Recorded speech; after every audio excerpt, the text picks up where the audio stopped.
اس محفل پاک کا صرف اور صرف اتنا مقصد ہے کہ ہم سب غلامان اہل بیت ہیں۔ ہم اس بزم کو سجا کر اپنی عقیدتوں، اپنی محبتوں اور اپنی ارادتوں کا خراج امام علی مقام سیدنا امام حسین رضی اللہ تعالیٰ عنہ اور شہدائے کرب و بلا کی بارگاہ میں محض اپنا نذرانہ عقیدت پیش کر سکیں۔ اللہ تعالیٰ ہمارے اس نذرانہ عقیدت کو شہدائے کرب و بلا کی عظیم بارگاہوں میں قبولیت کا درجہ نصیب فرمائے۔ ایک مضمون کربلا کے پیغام کے تعلق سے جو میری سمجھ میں آیا، اس پر چند ایک گزارشات مختصر سے وقت میں آپ کی خدمت میں عرض کرنی ہے۔ انسان کو بہت ساری چیزیں بزدل اور کمزور کر دیتی ہیں۔ حق کو جاننے کے باوجود، حق کو سمجھنے کے باوجود، بلکہ حق کو پا لینے کے باوجود بھی بہت سارے لوگ بہت سارے معاملات میں کمزوری دکھا جاتے ہیں۔ ان میں سے جو چیزیں انسان کو بزدل اور کمزور کرتی ہیں، ان میں اس کا وطن بھی ہوتا ہے، اس کا مال بھی ہوتا ہے، اس کا عہدہ بھی ہوتا ہے، اس کی دولت بھی ہوتی ہے، شہرت بھی ہوتی ہے۔ اس کے ذاتی مفادات بھی اسے بڑی جگہ پہ کمزور کرتے ہیں۔ اس کی اولاد اور اس کے قریبی رشتے بھی بعض اوقات مشن کے رستے میں بزدلی کا باعث بنتے ہیں، الا ماشاء اللہ۔ لیکن جو چیز سب سے زیادہ لوگوں کو کمزور کرتی ہے اور جس کی وجہ سے حد ہو جاتی ہے کہ یہ آخری بات، اس سے زیادہ کیا ہو سکتا ہے، وہ ہوتی ہے انسان کی اپنی جان۔ یعنی کوئی سب سے بڑی کسی کو دھمکی دیتا ہے تو کہتا ہے میں نے تجھے مار ہی دینا ہے، تو مرے گا میرے ہاتھوں سے۔ اور جو لوگ سب سے زیادہ قیمتی متاع بچانے کی کوشش کرتے ہیں، وہ بھی جان ہوتی ہے۔ اور جان اتنی قیمتی چیز ہے کہ دین یہ کہتا ہے کہ اگر آپ کو جان کے لالے پڑ جائیں اور آپ کو اپنی زندگی خطرے میں محسوس ہونے لگے تو دین کے کسی بنیاد کا وقتی طور پر لفظوں سے انکار بھی کرنا پڑے تو کر لو، جان بچا لو۔ شریعت اسلامیہ نے جن چیزوں کو حرام قرار دیا ہے، اگر تمہاری جان پہ بن آئی ہے اور تمہارے پاس اب جان بچانے کا صرف ایک ہی طریقہ ہے کہ تم وہ چیز استعمال کرو جو بظاہر جائز نہیں ہے، حلال نہیں ہے، تو شریعت کہتی ہے چلو اتنی کھا لو جس سے جان بچ سکتی ہے، چونکہ جان بڑی قیمتی چیز ہے۔ جان کو شریعت نے بڑا درجہ دیا، لیکن یہ کہ اگر یہ جان حق کے رستے میں رکاوٹ بننے لگے اور انسان اپنی جان کی فکر اس حد تک کرنے لگے کہ حق کے رستے میں آنے لگے، تو پھر اس کا مطلب یہ ہے کہ اس کی ذات کا بت اس قدر زیادہ اس کے سامنے آ گیا ہے کہ اب یہ احقاق حق سے بھی اس کو مانع ہونے لگا۔ تو پھر حکم شریعت یہ ہے کہ تمہیں نہ اپنی جان سے بڑھ کر اللہ اور اس کے رسول سے پیار کرنا۔ ایک مثال ہے ہمارے سامنے کتب احادیث میں، سیدنا فاروق اعظم رضی اللہ تعالیٰ عنہ کھرے سچے نکھرے اور پاکیزہ باطن رکھنے والے لوگ تھے۔ انہوں نے آ کے عرض کی، یا رسول اللہ صلی اللہ علیہ وسلم، میں نے گھر بیٹھ کے تجزیہ کیا ہے اور میں نے غور و غوض کیا ہے، مجھے آپ ہر چیز سے زیادہ پیارے ہیں، لیکن مجھے محسوس ہوتا ہے مجھے اپنی جان آپ سے بھی زیادہ پیاری۔ تو اللہ کے حبیب علیہ السلام نے ذرا بھی توقف نہیں کیا، فوراً فرمایا عمر ابھی ایمان مکمل نہیں ہوا۔ جان بڑی قیمتی چیز ہے پر یہ ایمان کے رستے میں نہیں آنی چاہیے۔ اس کے لیے شریعت نے بڑی گنجائشیں، بڑی اجازتیں دی ہیں، پر یہ نہیں ہو سکتا کہ جان مدینے والے محبوب سے زیادہ پیاری ہو جائے۔ یہ جب جان کی باری آئے اور ایمان کی باری آئے تو پھر جان جاتی ہے تو اعظم بلا سے اپنی وہ ہستی ہی کیوں نہ ہو، جو چیز اس کی راہ میں حائل ہو پھونک دو، جلا ڈالو، بھلے اپنی جان ہو۔ تو میرے عزیز، لیکن اگر خدا نخواستہ اس کے برعکس انسان ہو جائے، اسے جان زیادہ پیاری ہو جائے، تو پھر یاد رکھیے گا کہ لوگ موت سے خوف کھانے لگتے ہیں، موت سے ڈرنے لگتے ہیں۔ ہم نے بہت سارے لوگ زندگی میں دیکھے ہیں جو خائف ہیں، مر جانے سے ڈرتے ہیں۔ حالانکہ اگر کبوتر آنکھیں بند بھی کر لے تو بلی جاتی تو نہیں، تو لے جاتی ہے۔ تو آپ جتنا مرضی بھی خوف کھائیں گے، موت ٹلے گی، وہ تو آئے گی۔ بہت سارے لوگ ڈرتے ہیں، چلے مانیے گا نہ، ماننا چاہیے بھی نہیں، مانتے بھی نہیں لوگ، لیکن بڑے سارے لوگ موت سے، یعنی ڈاکٹر نے کہہ دیا کہ لگتا ہے کوئی مسئلہ ہے، ابھی رپورٹ نہیں آئی، تو 3 راتیں پہلے ہی نیند نہیں آئی، تو یہ موت کا خوف ہے۔ یعنی ذرا کیپٹن نے کہا تھا، صرف ہلکا سا کہا تھا کہ ذرا سیٹ بیلٹ باندھ لیں جہاز میں، موسم ذرا خراب ہے، تو بہت سارے لوگ کھانا کھانا ہی چھوڑ دیتے ہیں جب تک موسم ٹھیک نہیں ہوتا۔ اور ڈھیر سارے لوگ ہیں جن کو ڈر آتا ہے، یعنی گاڑی کی بریک لگتی ہے ابھی اور خطرناک لگتی ہے، تو 5-7 منٹ اعصاب کو برابر ہونے میں لگ جاتے ہیں، تو خوف آتا ہے۔ کیوں آتا ہے موت کا خوف؟ پتہ ہے آپ کو؟ جب دنیا سے پیار ہو جائے، جب زندگی آرام دہ ہو جائے، جب بہت سارا مال تجوریوں میں انسان جمع کر لے، جب اس کو محسوس ہو کہ وہ جو میرا بیڈ روم ہے اس کے اندر میں نے اتنی آسانیاں جمع کر لی کہ وہاں وہ مجھے کوئی تنگ نہیں کرے گا، اور میرا فریزر انواع و اقسام کی غذاؤں سے بھرا ہوا ہے، اور میرے ایک ٹیلی فون کال پہ ہر چیز میرے دروازے پہ آ جاتی ہے۔ جب پورے طور پر بندہ دنیا کٹھی کر لے، پھر بزدل ہو جاتا ہے، ڈرنے لگتا ہے، خوف آتا ہے، مرنے کو جی نہیں چاہتا، دل دنیا سے لگ گیا۔ دعوے بھی لوگ کریں گے، بہت سارے لوگ آپ کو ملیں گے جو کہیں گے کہ اللہ کا فضل ہے، انشاءاللہ نسبت بڑا کام آئے گی قیامت میں۔ بہت سارے لوگ ہم نے بھی زندگی میں دیکھے ہیں جنہوں نے جنت کی بکنگ بھی کرا رکھی ہے، اللہ ماشاءاللہ، کیونکہ 2-4 نعت خواں ان کے بھی واقف ہیں، 5-7 محفلیں وہ بھی کراتے ہیں، تو بکنگ تو ہے ان کے لیے بھی۔ وہ تو کہتے ہیں کہ مولوی تو پتہ نہیں کیوں اتنی مشکل پیدا کرتے ہیں جنت میں جانے کے لیے، حالانکہ ہمیں کل نعت خواں بتا کے گیا ہے کہ تیری نسبت ٹھیک ہے، تو ڈائریکٹ جائے گا، اور پکی خبر دے کے گیا ہے۔ آپ نے بکنگ کرا رکھی ہے، معاذ اللہ، اللہ ماشاءاللہ، تو پھر موت سے کیوں ڈرتے ہیں؟ جب آپ کا خیال ہے کہ جنت آپ کی ہے، تو پھر دنیا کی جو فانی قسم کی نعمتیں ہیں اس میں کیوں الجھے ہوئے ہیں؟ پھر اس جنت کی طرف لپکیں۔ جب آپ کا خیال ہے کہ آپ کی نسبت بڑی تگڑی ہے، مضبوط ہے، اور آپ کے علاوہ کوئی جائے گا ہی نہیں، تو پھر تو آپ کو فٹافٹ جنت کی طرف رخ کرنا چاہیے۔ میدان کربلا کا جو سب سے بڑا پیغام ہے وہ یہ ہے کہ حق کے رستے میں جان کی پرواہ نہیں کرنی، اولاد کی پرواہ، سٹیٹس کی پرواہ، دولت کی پرواہ۔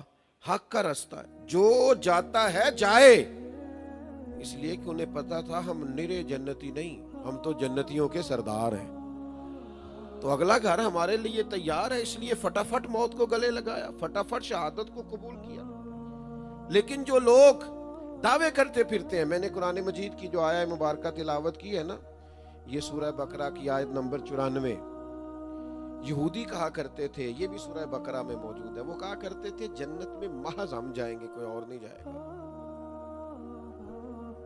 دعویٰ کرنے میں کون سا کو ٹائم لگتا ہے؟ جنت میں صرف ہم جائیں گے، ہم اللہ تعالیٰ کے پیارے ہیں، لاڈلے۔ اللہ تعالیٰ نے نا ان یہودیوں کو ایک بات کہی جو سورہ بقرہ میں موجود ہے، فرمایا محبوب یہ کہتے ہیں نا جنت میں ہم جائیں گے، تو قل ان کانت لکم الدار الاخرۃ عند اللہ خالصۃ من دون الناس، آپ ان سے فرمائیں کہ اگر آخرت کا گھر اللہ کے نزدیک خالص تمہارے لیے ہے، باقی سب لوگوں کو چھوڑ کر تمہارا خیال ہے کہ ہم ہی جائیں گے، خالص ہمارے لیے ہے، اور یہ وہ کہا کرتے تھے، تو فرمایا صرف ایک بات آپ ان سے کریں، فتمنوا الموت، ان سے کہو موت کی تمنا کرو۔ موت کی، بھئی جنت میں مر کے جانا ہے نا، تو پھر ان سے کہو فتمنوا الموت ان کنتم صادقین، اگر سچے ہو تو موت کی تمنا کرو، پھر کرو دعا کہ یا اللہ چونکہ جنت ہماری ہے اور کوئی اور جائے گا ہی نہیں،